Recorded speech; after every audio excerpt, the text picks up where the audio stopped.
If Donald Trump were back in the White House with no guardrails, because certainly we know now the court won't stop him. We know J.D. Vance is not going to stop him. It's up to the American people Vice President to stop Harris. him. Thank you. Lindsay? Vice President Harris, in your last run for president.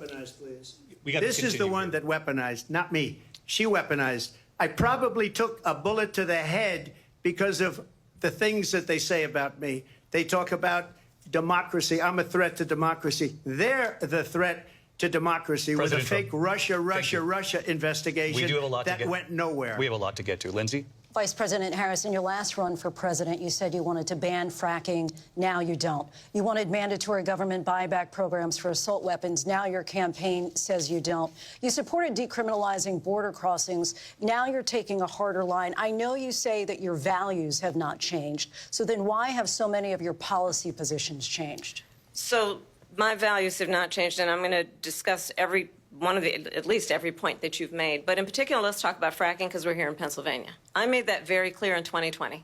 I will not ban fracking.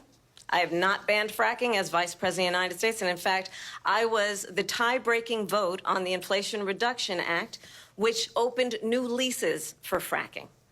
My position is that we have got to invest in diverse sources of energy so we reduce our reliance on foreign oil. We have had the largest increase in domestic oil production in history because of an approach that recognizes that we cannot over-rely on foreign oil.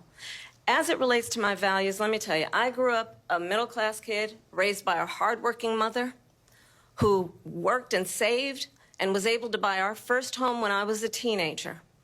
The values I bring to the importance of home ownership, knowing not everybody got handed $400 million on a silver platter and then filed bankruptcy 6 times, is a value that I bring to my work to say we are going to work with the private sector and home builders to increase 3 million homes, increase by 3 million homes by the end of my first term. My work that is related to having a friend when I was in high school who was sexually assaulted by her stepfather. And my focus then on protecting women and children from violent crime is based on a value that is deeply grounded in the importance of standing up for those who are most vulnerable.